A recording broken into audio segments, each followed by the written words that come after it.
Health and Travel at Serbisyo Publiko. Serbisyo Publiko with Dr. Hilda C. Ong. Ang programang tunay na serbisyo publiko na nakaka-touch ng puso. Health and Travel at Serbisyo Publiko. Ang programang tunay na serbisyo publiko na nakaka-touch ng puso. Tagapakinig natin dito sa DWBL 1242 kHz ang himpilan ng serbisyo publiko. At sa mga sumusubaybay sa ating social media accounts sa Facebook at sa YouTube channel, ang iyong Agaran Serbisyo Lady, Dr. Hilda Ong, ay lubos na nagagalak na muling maging kabahagi ng iyong umaga o anuman oras kayo dyan sa inyong kinaroroonan. Masaya ako makapaghatid ng tamang impormasyon, tamang serbisyo at inspirasyon. Salamat sa muling pagiging bahagi ng ating masayang pagsasama dito sa public service program na Health and Travel at Serbisyo Publiko. Ngayon ay June 11, 2024, araw ng Martes. Bago ang talakayan, narito muna ang balitang SSS. Ang mga nais maging contribution subsidy provider, isang pribadong kumpanya ginawang modelo. Pinapurihan ng SSS o ng Social Security System ang MDC o ang Makati Development Corporation dahil sa pagsasang-alang-alang nito sa kapakanan ng mga asawa ng mga empleyado nitong construction foreman at workers sa pamamagitan ng CSPP o Contribution Subsidy Provider Program. Kamakailan ay lumagda sa isang kasunduan ang SSS at ang MDC. Para sa SSS ay sina President and Chief Executive Officer Rolando Ledesma Makasait, Commissioner Diana Pardo Aguilar, Executive Vice President for Branch Operations, Sector Voltaire Agas, at Senior Vice President for National Capital Region Operation Group Maria Rita Aguha. Sa panig naman ng FDC ay sina Employee Experience and Benefits Manager John Paulo Curay, Vice President for Corporate Resources and Services Group Ferdy Mangali, at Corporate Resources and Services Group Senior Division Head Joel Akasit. Nakatagdang bayaran ng MDC ang 6 na buwan hulog ng mga asawa ng kanyang mga trabahador para maging kwalipikado sila sa mga benepisyo at programa ng SSS. Sisimulan ito sa 10 benepisaryo muna. Labis na natuwa si PCEO Makasait dahil sa ipinakitang pagmamalasakit ng MDC hindi lamang sa mga manggagawa nito kundi pati sa pamilya nito. Naunawaan kasi ng kumpanya ang kahalagahan na may social protection. Kasabay nito ay hinikayat din niya ang mga nasa pribadong sektor na gayahin ang ipinakitang halimbawa ng MDC. Ang CSP o Contribution Subsidy Provider ay maaaring pribadong sektor o nasa pamalaan na nais na mag-subsidize ng paunang 6 na buwan hulog ng mga self-employed workers, land-based overseas Filipino workers, at voluntary members. Sa datos ng SSS, may 10 CSPs na sa NCR na may 685 members o katumbas na contribution collection na 783,530 pesos. Maaari nang ipagpatuloy ng mga benepisaryo ang paghuhulog. Bilang mga SSS members, ay meron sila access sa sickness, maternity, disability, retirement, funeral, at death benefits. Sa datos ng SSS, sa pagtatapos ng taon 2023, nasa 6.2 million ang nakapaloob sa Workers Investment and Savings Program na umabot na sa 79.1 billion pesos ang naimpog mula 2022 hanggang 2023. Mandatory ang membership sa WIS sa mga kumikita ng 20,000 at pataas. Para naman sa ibang miyembro ng naghahanap ng ibang mapaglalagakan ng kanilang ipon, sinimulan din ng SSS ang WIS Plus, pero may ibang pangalan. Ang dalawang mahalagang programa ito ang pag-uusapan natin ngayong umaga at makakasama natin si Mr. Jose Ranil Ugandan o Sir Ranil. Siya po ang Acting Head, Voluntary Provident Fund Department. mula sa SSS. Magandang umaga, Sir Rani. Ay, magandang umaga po, Doc Hilda, at magandang umaga din po sa inyong mga tagapakinig. Yes po, Sir Rani. Maganda ang programa ng WES, pero sabi nga kahapon ni PCEO Ledesma, makasait, si PCEO natin, sabi kasi niya, ang hirap daw, sabihin yung WES. I-pronounce So, po kaya yung ngayon, yung pag-pronounce, di ba? Kasi Tama iba, di nila nakukuha. Akala nila as in wish ko lang. O, di ba? Ang aking inuwidaan. Kaya nakaroon, yan din po ba ang isang dahilan kaya nakaroon ng rebranding? Tama po. Yun po ang isang dahilan para po mas madaling matandaan ng mga members natin yung pangalan ng programa namin. Pangalawa po, gusto po ng SSS na i-align yung product name namin dun sa talagang goal ng SSS or yung hadikain niya na pension. So, pag narinig po kasi natin yung pension, SSS po agad yung malalaman natin na agency na nagbibigay nun. So, in-align po natin siya doon, kaya yung product name po ay ginawa nating My SSS Pension Booster. Yes po, alam mo Sir Rani, tama si PCEO eh. Kasi yung pangalan before, kung ako nga nahihirapan din, saka mahirap din ipaunawa din sa mga miyembro. So, ano ba yun? So, pero dito pagkakaumpisa pa lamang ng WES Plus, so, kumbaga nakita po ng SSS na walang masyadong, kumbaga, improvement o yung di gano'ng karami ang nag-i-invest dito sa WES Plus. So, naisipan kagad na mag-brand rebranding. Tama po. No? Layunin po ng SSS na pagandahin pa yung programa po ng mga provident fund ng SSS. Ito po yung mga retirement savings schemes na may mandatory at voluntary. Yung voluntary scheme po, yan po yung tinatawag na Workers Investment and Savings Program Plus. So medyo mahaba nga po yung pangalan niya, kaya ni-rebrand po natin siya sa pangalang Voluntary My SSS Pension Booster.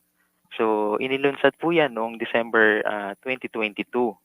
So samantala po, yung mandatory scheme o yung tinatawag na WISP ay inilunsad naman noong January 2021. So, layunin po ng programa na hikayatin yung mga miyembro na mag-ipon para sa kanilang pagre-retiro. So, yung My SSS Pension Booster po ay magsisilbing karagdagang benepisyo doon sa retirement benefit na makukuha nila sa regular SSS program. So, yun po. Yeah po. So, sa mga nakikinig at mga nanonood, so, ano ang voluntary My SSS Pension Booster? So, yun nga po, ang My SSS Pension Booster ay bagong pangalan po ng dalawang retirement savings program ng SSS. So, yun po, meron pong mandatory at voluntary. So, yung voluntary po, yan yung dating WISP Plus. Yes. Ano ang kaibahan nito sa mandatory? Hindi ito nararamdaman ng mga miyembro, lalo na sa empleyado, kasi ito ay nakasama na siya.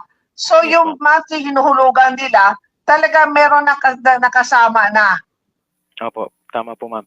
Yung ang kaibahan po ng mandatory savings scheme dun sa voluntary savings scheme, yung mandatory savings scheme po, bukas po yan sa lahat ng SSS members na wala pang final claim. No? Tulad po ng total disability, retirement, death. Bukas po ito sa mga members na kumikita o naguhulog ng contribution ng higit sa 20,000 na MSC.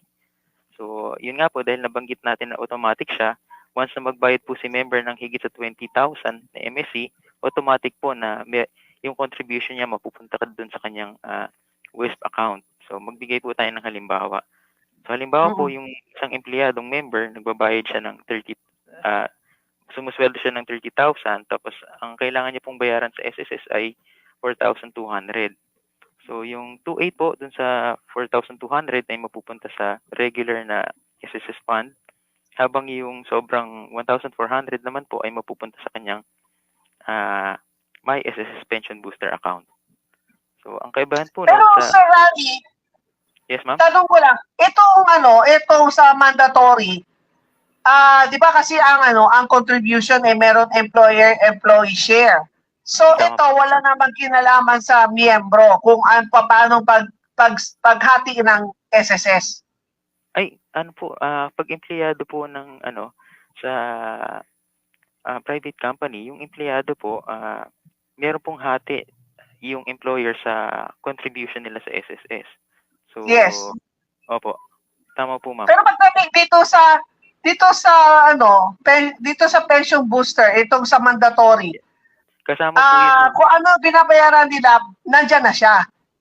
Yes ma'am, incorporated na po doon. May kasama na po na hati na bayad yung employer, tapos may hati din po yung empleyado.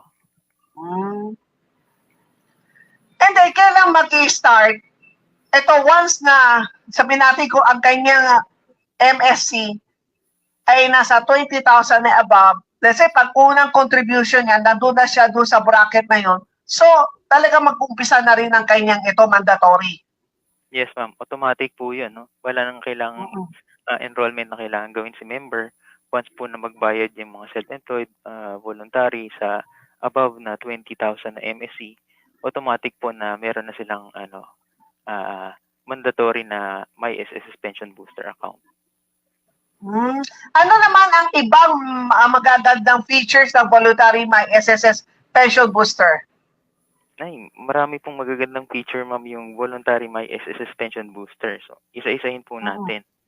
Una, yung voluntary my SSS pension booster po ay isang affordable at tax-free savings scheme na may mababang management fee na 1%. So, pangalawa po, madali lang po ang enrollment dito dahil online. So, kailangan lamang po i-accept ni member yung terms and condition ng programa. So, pangatlo, mababa lamang po yung minimum na contribution dito. 500 pesos lamang po, pwede na mag-ipon ng member na kikita ng mas malaki kumpara sa savings account sa isang bangko. So, pang-apat, compounded po ang interest dito, no? Dahil yung income o kita ng inyong contribution ay magiging bahagi ng kabuuang naipon. Tapos kikita rin po yun ng karampatang interest. So, pang-lima, tax-free po ang benefit dito. So, ang benefit po sa may SSS pension booster na voluntary ay nakabase sa kabuuang naipon. Kasama po yung net income. So, pang-anim, wala pong maturity ma'am yung voluntary my SSS pension booster. Kaya siguradong mas mataas po yung kita dito. Wala rin po siyang dormancy. So, kahit naiwan po ni member yung ipon niya, patuloy po itong kikita hanggang sa panahon na i-claim niya yung kanyang benefit dito. So, pang-pito, sa oras po ng pangangailangan ni member, maaari niya itong i-withdraw. No? Ngunit may bawas po na income kapag nag-withdraw siya bago ang ika-5 taon ng membership. So, noong 2023 po, ang pondo ng voluntary my SSS pension booster ay umabot ng 386 million pesos. Galing po yan sa 38,000 na members. Ang return of investment po niya ay 6.97% noong 2023. Yes, ma'am. Tapos kinakailangan ba maging active dapat ang kanyang membership bago siya makasali sa may SSS pension booster? Tama po requirement po na at least may isang hulog ang isang enrollee or yung magi-enroll pa sa my SSS pension booster voluntary. Yun po yung requirement. So at saka po kahit sino pwedeng sumali dito. Pwedeng employed po, self-employed, voluntary, or OFW, maaring sumali po dito, no? Kahit ano po yung sweldo nila. So, ibig sabihin, kahit na 4,000 yung kinikita nila, or naguhulog sila sa 4,000, pwede po silang sumali sa voluntary my SSS pension booster. Ganon din po yung mga kumikita dun sa 30,000, salong higit na kung may sobra pa po sila, pwede silang mag-contribute pa dun sa voluntary na my SSS pension booster. Sir Ravi, kung sakali nawala ng trabaho yung isang empleyado, so ang dapat niya gawin, mag-self-employed siya kagad habang wala pa siyang trabaho, tama po ba yun? And then at the same time, kung gusto niya mag-invest pa sa my SSS pension booster, pwede pa rin niyang gawin para sa panahon, pagka dumating yung panahon na siya ay magre-retire, malaki ang makukuha niyang pensyon. Tama po, ma'am. Tama po, Doc Hilda, no? Yung mga empleyado po na nawalan ng trabaho, maaari pa rin pong magpatuloy ng contribution sa SSS bilang voluntary member or self-employed. Ngayon po, pagka meron silang kita, pwede silang maghulog sa SSS sa regular na programa. Tapos kung gusto po nila magdagdag sa My SSS Pension Booster, mas maganda po yun kasi magkakaroon sila ng additional na savings para dun sa retirement. Paano naman mag-enroll sa voluntary My SSS Pension Booster? Ay, madali lang po mag-enroll sa voluntary My SSS Pension Booster, no? Para dun sa mga member na po ng SSS o yung mayroon ng SS number, kailangan lamang po nila mag-login sa kanilang My.SSS account. Sa www.sss.gov.ph, i-click po nila yung enroll sa My SSS Pension Booster at sa ilalim po ng Services tab yun makikita. So, basahin lang po nila yung terms and condition at i-accept yun. Once na masubmit po nila yung confirmation, pwede na po sila mag-generate ng PRN para sa pagbabayad ng My SSS Pension Booster. Para naman po dun sa mga member ay sa mga magkukuha pa lang ng SS number, maaari din po sila mag-enroll sa programa. So, pwede lang isabay yun sa pagkuha nila ng SSS number sa SSS website. Ayun po. Magkano ang contribution sa voluntary My SSS Pension Booster at paano magbayad nito?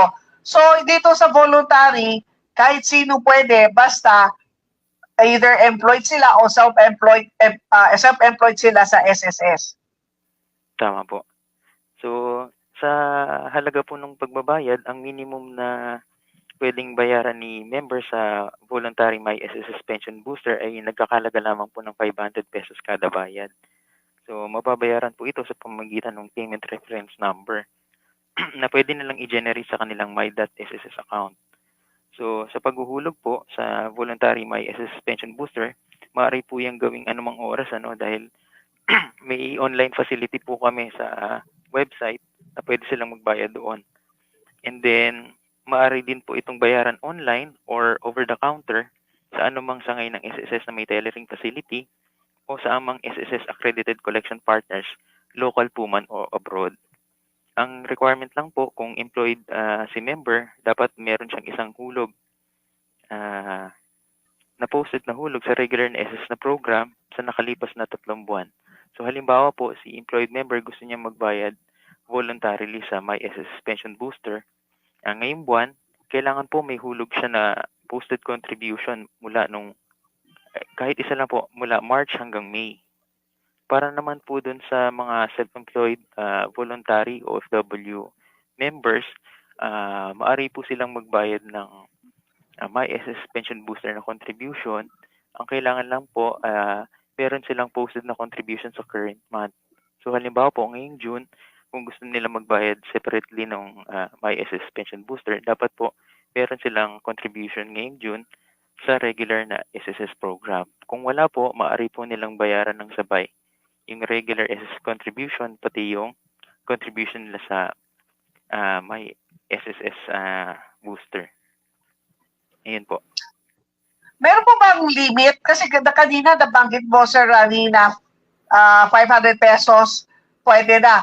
Pero meron din po ba kayong maximum amount na pwede nilang nais nila mag-invest o i-contribute dito sa voluntary My SSS Pension Booster? Actually, Doc, wala pong limit yung amount na pwede nilang i-save dito. Mas maganda po sa member na mag-contribute mas madalas para mas marami siyang maipon. Mas malaki po yung kitain ng kanyang pera. Pero sa pagbabayad po ng contribution, ang limit po ng bawat bayad ay depende sa collection partners. No? Meron po kasi mga collection partners na hanggang 500,000 lang po yung allowed nila per payment. So, ganun po. Pero doon sa amount ng pag-iipon, wala pong limit. Mas maganda kung mas marami para mas malaki yung makuha nilang benefit pagdating ng panahon. Pwede po ba siyang multiple kung multiple ang kanyang investment o deposit? Sabihin natin ngayon, nag-invest siya ng 300. And then after 6 months, may nagkapera siya ulit. Gusto niya mag-ipon, gusto niya ilagak dyan sa SSS. So pwede pa siya, isa pang another 300,000 pesos. Pwede po yun, ma'am, pero mapupunta lang po yun dun sa isang account niya. sa My SSS Pension Booster account niya.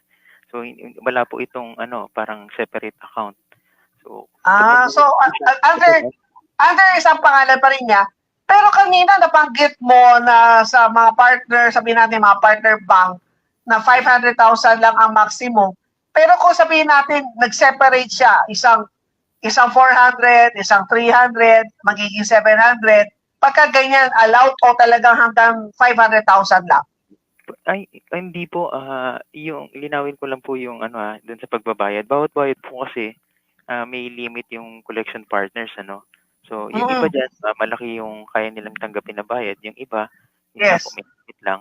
Pero, cumulative po, kung gusto nilang magbayad na araw-araw, kung meron silang ipon, kunyari ngayon, meron silang 500,000. So, binayad nila dun sa collection partners. Tapos, bukas po, meron ulit silang 500,000 or sa susunod na buwan, pwede nila po yung ibayad ulit. Tapos, i-add up lang po yun dun sa kanilang account. Tapos, mag-earn po yun ng interest. So, kahit na above 10 million, meron po tayong on record na isang member na above 10 million yung kanyang contribution sa voluntary My SSS Pension Booster. So, ganun po siya kasi pag mag-ipon. Oo, kasi para at least yung pera, sure mo sa after, kasi ito ay naka-lock in, di ba? Naka-lock in siya ng 5 years, tama? Ay, hindi po ma'am. Actually, yung program po, pwede po siyang ma-withdraw in times of emergency pero meron pong reduced income.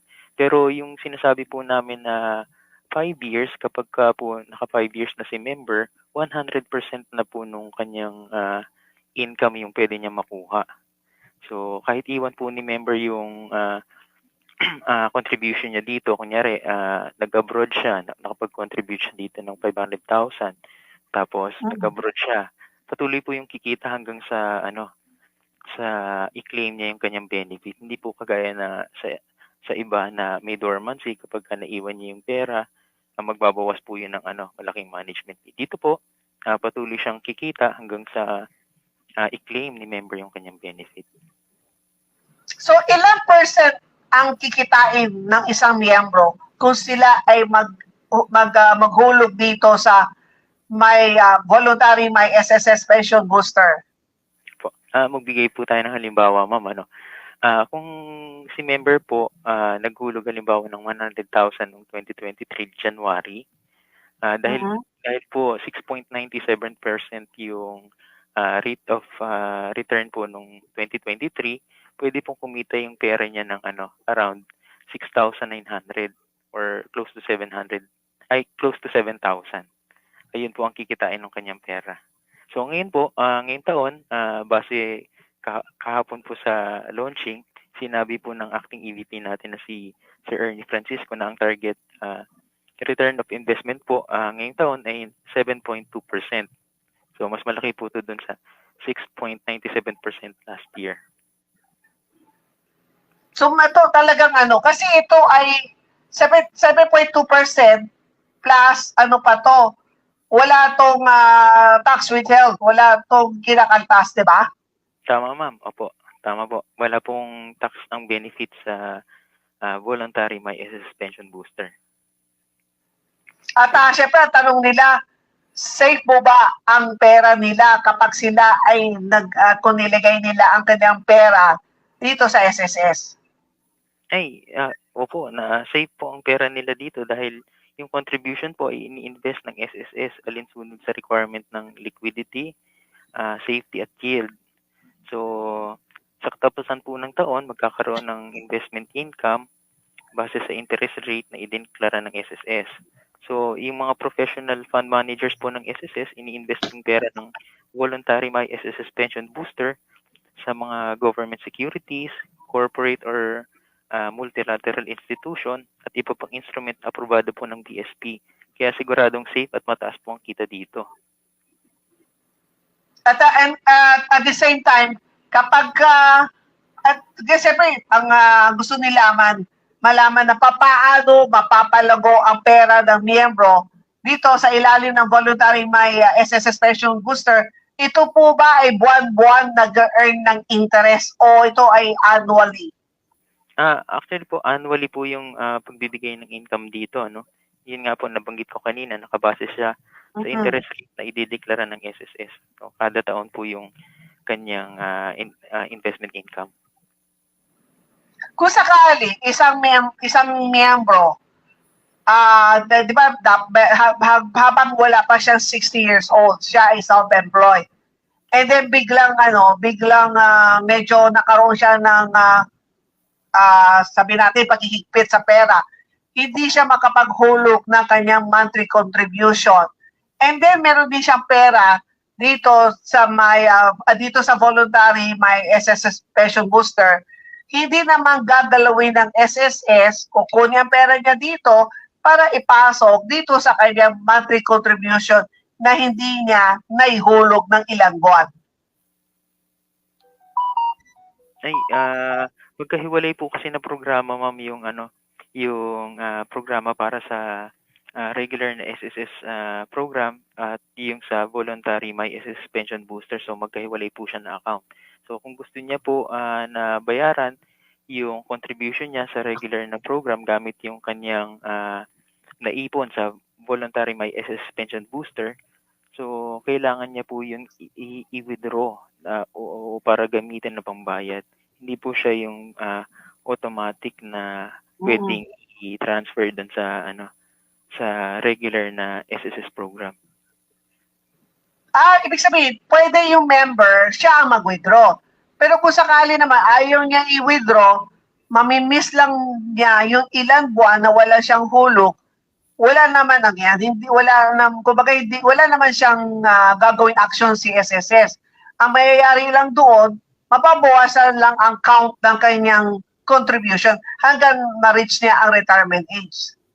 Tama po. Magkakaroon siya ng gap, Pero ngayon naman po, ma'am, kung self-employed voluntary or OFW, yung mga self-employed voluntary, 3 months naman po yung binibigay natin na grace period sa kanila, Halimbawa po, yung January to March na yung January to March na contribution, pwede po yan bayaran hanggang April 30. So malaki po yung binibigay natin na grace period. Samantalang doon sa OFW naman po, mas malawak yung grace period ng pagbabayad nila ng contribution, for the whole year, yung January to December na contributions, pwede nilang bayaran yan hanggang December ng current year. So ganun po. So maari po pa din po din Ito kasi kahapon ito yung natanong ko kasi before doon sa West Plus meron siyang age limit kapag 56 or 57 years old hindi na siya kasama sa doon sa paghulog sa West Plus. Pero dito sa may SSS voluntary dito pension booster naman, ito ay walang age limit as long as sila ay nagko-contribute pa sa SSS. Yes, ma'am. Basta wala pa po silang final claim, pwede po silang mag-member sa My SSS Pension Booster. So, ganun din po, ma'am, yun dun sa sa dating programa na WIS Plus. Sa ngayon po kasi, binago lang po namin yung pangalan ng program, pero yung features niya pareho pa din po. So, pero marami pong development pa ang inihahanda ng SSS para mas mapaganda po yung programa ng My SSS Pension Booster Plus or yung may voluntary na My SSS Pension Booster. Ay, di mo sabihin, Sir Rani, before yung sa WIS Plus, yung age na meron silang may sinasabi na ceiling na hanggang 55, ito ay natinanggal na sa WIS Plus. So, lahat ay pwede as long as hindi pa siya nagpa-file ng retirement. Yes, ma'am. Baka po yung sinasabi niyo, ma'am, na scenario, baka abrupt increase po yun. Halimbawa po, nagmula si member sa 4,000 na MSC, tapos gusto niyang umakyat ng MSC, pinagbabawal po yun ayon sa policy ng SSS. Pero hindi po yun dahilan para hindi siya makapag-contribute sa voluntary may SSS pension booster. Kasi nga po, kahit anong bracket ng pagbabayad ni member, pwede siya maghulog dun sa voluntary may SSS pension booster. Saan maaaring makita at paano i-monitor ang contribution at earnings sa voluntary may SSS pension booster? Maaari po itong makita at monitor ng member sa kanyang my.sss account. So hinihikayat po natin yung mga members na wala pang my.sss account na mag-register po para makita po nila yung kanilang contributions. Pwede po sila mag-file doon ng loans, ng benefits. So, yun po. So, kailangan lamang po mag-login ni member kung meron siyang my.sss account. Tapos, hanapin niya sa inquiry menu yung contribution. I-click niya po yun. Tapos, hanapin niya yung appropriate tab para makita niya yung accounts na voluntary MySSS Pension Booster. Kailan maaaring makuha ang inuhulog sa voluntary MySSS Pension Booster? Anytime po actually pwedeng makuha ni member, pero meron pong reduced income, no? Ipaliwanag ko po ito na mabuti, no? Pero hinihikayat po namin ang SSS na makalimang taon po muna na higit yung membership ni member bago niya kunin yung kanyang naipon sa MySSS Pension Booster para po ma-maximize niya yung pag-iipon or yung kita niya. Tapos, yung mga members po na nasa ikalawang taon hanggang ika-4 na taon, maaari po nilang i-withdraw yung kanilang benefit. Partial po yan or full. Pero meron pong reduced income. So, nakadepende po sa taon ng kanilang membership. Para po dun sa mga member na nasa isang taon at mababa sa 2 taon, 60% lang po ng earnings yung pwede nilang makuha. Para naman po dun sa members na naka-2 taon, tapos mababa sa 3 taon, 70% po yung earnings na pwede nilang makuha. Yung mga nasa 3 taon ng membership po hanggang mababa sa ika-4 na taon, 80% po ng earnings yung pwede nilang makuha. Yung 4 na taon po hanggang mababa sa 5 taon, 90% po ng earnings yung pwede nilang makuha. Kaya po yung mga naka-5 taon na membership pataas, 100% na po ng earnings yung pwede nilang makuha. So, sa unang taon po, wala pong withdrawal na maaaring gawin. Maliban na lang po kung may kinakaharap na extreme hardship. So, kagaya po ng, kunyari, may critical illness yung member, involuntary po na separate siya from employment, na-repatriate po siya ng host country kung OFW, at iba po mga situation na natukay ng SSS. Ayun po, ma'am. Baka, siyempre, ang tanong naman nila, mabilis mag-invest. Hindi naman kaya mahirapan sila mag-withdraw. So, paano naman ang withdrawal procedures sa voluntary MySSS Pension Booster? Sa kasalukuyan, ma'am, manual po ang filing ng withdrawal sa voluntary MySSS Pension Booster. So, kailangan lang po ni member na mag-submit ng request verification form sa anumang SSS branch, tapos mag-submit po ng photocopy ng ID or bank account kung gusto niya po makuha yung proceeds sa kanyang bank account. So, tatagal po yung processing ng kanyang tawag dito, manual processing ng 20 days. So, pwede niya pong makuha yung proceeds sa cheque o sa bangko po, ano. Pero sa lalong madaling panahon, ma'am, magiging online na rin yung application ng withdrawal, no, sa ilalim ng voluntary MySSS Pension Booster. Gayon din po yung automatic na processing ng benefit, no. Kapag yung member ay nag-file ng retirement or total disability, o yung beneficiary naman niya po kung nag-file ng death claim. So, sana po, sa lalong madaling panahon, maging online na po yung filing ng benefit. Tapos, sino naman daw ang makikinabang sa MySSS Pension Booster ng isang miyembro kung sakali siya ay biglang namatay? Ayun po, mapupunta po yung benefit sa kanyang beneficiary.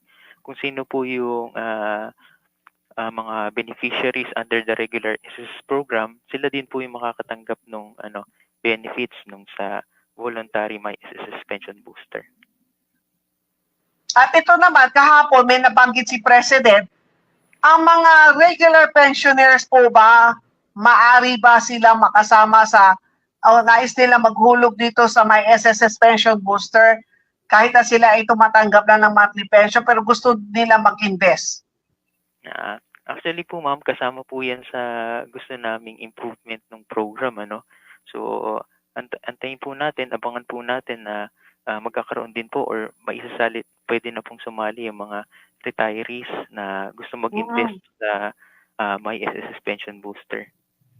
Sa mga susunod na buwan po, baka po tumanggap na kami ng mga application para dun sa enrollment ng mga retiree Oo, kasi katulad yung iba, kunwari, sila ay nag-file na sila ng retirement at the age of 60 or 65. Tapos mag-apply sila ng advance 18 months, di ba? Kukunin Opo. nila yung pera, and then tapos yung pera na nakuha nila, ilalagay naman nila sa sa voluntary MySSS tong pension booster. Tama po, tama po. Pwede po 'yun, ma'am. Kung kapag naayos na po ng SSS yung update dun sa features ng voluntary MySSS pension booster. Makakaasa po kayo na i-announce po yun ng SSS once na ready na po yung sistema. At Sir Rodney, pwede po ba paki-mention ulit ilang percent ang interest na binibigay ng SSS kung sakali gusto nila dito sa may SSS pension booster? Opo. Kagaya po ng nabanggit ko kanina, ang target na return of investment po ng MySSS pension booster ngayong taon ay 7.2% po. 7.2%. Ito Yes. ay walang withholding tax. Wala po. Wala pong tax ang benefit ng voluntary MySSS pension booster. At ito, sa bagay ito, nais po namin na kumuha ng iyong mensahe para sa ating kababayan o baka meron po kayong mahalagang anunsyo. Para po sa mga karagdagang informasyon, sundan lamang po ang SSS sa Facebook, sa Philippine Social Security System, sa Instagram, MySSSPH, sa Twitter, PHLSSS, sa TikTok at MySSSPH, sa YouTube po, MySSS Philippines, tapos sumali po sa Viber community sa MySSSPH Updates, tapos at usap tayo portal sa www.crms.sss.gov.ph. So, final reminder po, ngayon po ang tamang panahon para maging future ready with SSS. Tapos #get that boost with SSS pension booster para mas mataas ang matanggap mong pension at siguradong secured pa ang iyong future. So po, maraming salamat po, Sir Rani. Thank you very much din po, Doc Hilda, sa pag-imbita sa amin para maibahagi po ang impormasyon regarding sa voluntary MySSS pension booster ng SSS. Mabuting araw po sa inyo. Muli po, ang nakasama natin ay si Sir Jose Rani R. Ugadan, Acting Head Voluntary Provident Fund Department. Siya po ay mula po sa SSS. At alam po ninyo, kapag kayo may sobrang pera at gusto niyo gusto niyo secured, kasi minsan maraming ako mga kaibigan na pumapatol sa mga high interest sa mga bangko. Tapos ilang beses siya naabutan nung biglang nagsarado yung bangko. Kasi hanggang 500,000 lang yun ang insured So, dito dalaw po kayo sa SSS. Kung meron po kayong extra pera, o kaya naman, kung meron po, kung let's say kayo, habang kayo ay, anong bata pa kayo, maliliit ang tino-contribute ninyo sa SSS. Balit lamang ang iyong monthly contribution. And then for sure, pagdating sa retirement age po ninyo, maliit din ang matatanggap ninyong pension. So, ito ang pinakamaganda. Mag-invest po kayo dito sa MySSS pension booster. So, pagdating ng panahon na kayo ay nagfa-file na ng retirement, lalaki ang iyong makukuhang pera kapag kayo ay nag-retire na. Kasi kahapon during the press con, tinanong ko kay President, pwede po ba ang mga anak ng ating magiging di pa nagsisenior magulang niya. Pwede naman yung mga anak niya ang maghulog na additional dito sa voluntary SSS pension booster doon sa membership account ng kanyang magulang para pag ito ay sikreto niyong gawin na mag-invest kayo doon sa account doon sa SSS monthly contribution para pagdating ng retirement age ng magulang mo, nung pag-file siya ng retirement, magugulat, ang laki ng nakukuha akong pera dito sa SSS. Kasi noong una, maliit lang hinuhulog, pero naihabol po ninyo sa pamamagitan ng pag-invest dito sa voluntary pension booster. So maganda po ang itong ginawa po ng SSS. Siyempre, mas mataas ang interest, 7.2%. Wala pang withholding tax. How much lang po doon sa mga commercial bank? Maliit lang ang interest. Kaya kung meron po kayong mga katanungan o gustong linawin ng mga bagay-bagay, huwag kayong magkatubili, magpadala ng mensahe sa ating mga social media accounts at asahan po na ipaparating namin ito sa SSS. Ito ay bahagi ng ating pagbibigay ng serbisyo publiko at hangarin ng SSS na kayo ay mapaglingkuran. Samantala, ang oras sa buong kapuluan ng Pilipinas ay ganap ng 9:24 ng umaga, kautyam dito sa Sihon, Saki. Sa pagbabalik ng health and travel at serbisyo publiko, abangan naman ng ating siguro magbigay lang ako ng isang news, isang mahalagang balita. Back to DWBL Studio.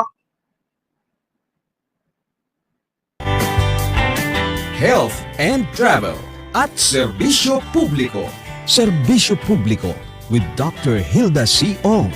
Ang programang tunay na serbisyo publiko na nakaka-touch ng puso. Health and Travel at Serbisyo Publiko. Ang programang tunay na serbisyo publiko. Health and Travel at Serbisyo Publiko. Serbisyo Publiko with Dr. Hilda C. Ong. Ang programang tunay na serbisyo publiko na nakaka-touch ng puso. Health and Travel at Serbisyo Publiko. Ang programang tunay na serbisyo publiko na nakaka-touch ng puso.